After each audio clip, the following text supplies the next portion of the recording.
Chers auditeurs, nous vous invitons à rejoindre les milliers d'autres personnes qui se sont déjà immergées dans le grand roman La Grève, Atlas Shrugged d'Ayn Rand. 63 ans après sa publication, en 1957, il figure encore en tête des best-sellers d'Amazon. La deuxième partie du livre montre à quel point la situation dans le pays peut changer lorsque l'État augmente son contrôle sur les entreprises et lorsque les politiciens prennent le pouvoir sur les entrepreneurs. Les hommes d'esprit ne peuvent tolérer ce changement et choisissent de se retirer. À la veille de la crise économique, les gens essayant de comprendre ce qui se passe s'exclament désespérément « Qui est John Galt ?» C'est une question que tous ou presque se posent aux États-Unis comme un signe de désespoir. Dagny et Hank sont les derniers grands esprits restés dans le chaos. Découvriront-ils la réponse à la question « Qui est John Galt ?» Leur recherche de réponse déterminera-t-elle l'avenir de la civilisation industrielle? Découvrez l'histoire inspirante et inoubliable dès maintenant.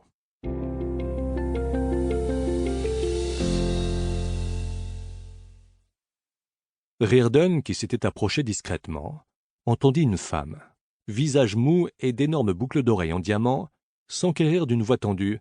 « Seigneur d'Anconia, où va le monde à votre avis ?»« Très exactement, là où il mérite d'aller. »« Vous êtes impitoyable. Vous ne croyez pas qu'on finit toujours par récolter ce que l'on sème, madame ?» répliqua gravement Francisco. « Moi si. » En marge du groupe, Reardon entendit Bertram Scudder suggérer à une fille qui avait poussé un petit cri d'indignation « Ne vous laissez pas troubler. L'argent est à l'origine de tous les maux, et il est un pur produit de la plutocratie. » Reardon pensa que Francisco n'avait pas pu l'entendre, mais il se tourna vers eux, avec un sourire à la fois grave et courtois. « Vous pensez vraiment que l'argent est à l'origine de tous les maux ?» demanda-t-il. « Et vous êtes-vous demandé quelle était l'origine de l'argent ? L'argent est un moyen d'échange. Mais il n'a de raison d'être que s'il y a production de biens et des hommes capables de les produire. L'argent matérialise un principe selon lequel les hommes disposent, pour commercer, d'une monnaie d'échange dont ils admettent la valeur intrinsèque. Ceux qui pleurent pour obtenir vos produits, ou les pillards qui vous les prennent de force, n'utilisent pas l'argent comme moyen. L'argent existe parce que des hommes produisent. C'est ça le mal, pour vous ? Quand vous recevez de l'argent en paiement d'un travail, vous l'acceptez parce que vous savez que cet argent vous permettra d'acquérir le fruit du travail d'autres personnes. Ce ne sont pas les quémandeurs et les pillards qui donnent de la valeur à l'argent. Vous pourrez verser toutes les larmes du monde, ou menacer d'employer les armes.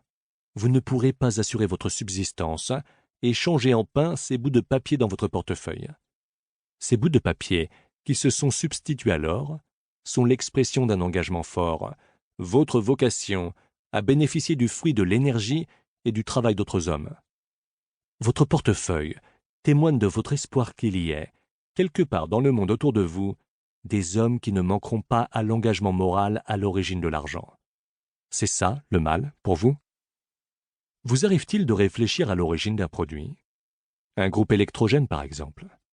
Oseriez-vous penser qu'il est le fruit du seul effort musculaire de quelques brutes sans cervelle ?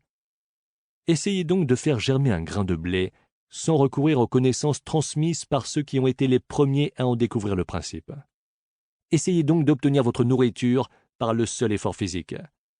Vous apprendrez que le cerveau humain est à l'origine de tous les biens, de toute la richesse qui ont jamais existé sur cette terre. Cela étant, vous me dites que le fort produit de l'argent au détriment du faible, n'est-ce pas ? Mais de quelle force s'agit-il ? Ce n'est pas celle des armes, ni celle des muscles. Ce qui produit de la richesse, c'est la capacité de l'homme à penser. Pour autant, l'inventeur du moteur gagne-t-il de l'argent au détriment de ceux qui ne l'ont pas inventé ? Est-ce que l'homme doué d'intelligence gagne de l'argent au détriment des sots ? Le capable au détriment de l'incompétent ? L'ambitieux au détriment du paresseux ? Quand il n'est pas encore détourné ou pillé, l'argent est le fruit des efforts de tout homme honnête, chacun dans la limite de ses capacités. L'homme honnête sait qu'il ne peut pas consommer plus qu'il n'a produit. L'argent est le moyen qu'ont choisi les hommes de bonne volonté pour négocier entre eux. La valeur de l'argent repose sur le principe que chaque homme est propriétaire de son cerveau et de son travail. La valeur de votre travail n'est pas définie par l'argent, mais par la libre volonté de celui qui est prêt à vous donner son travail en échange.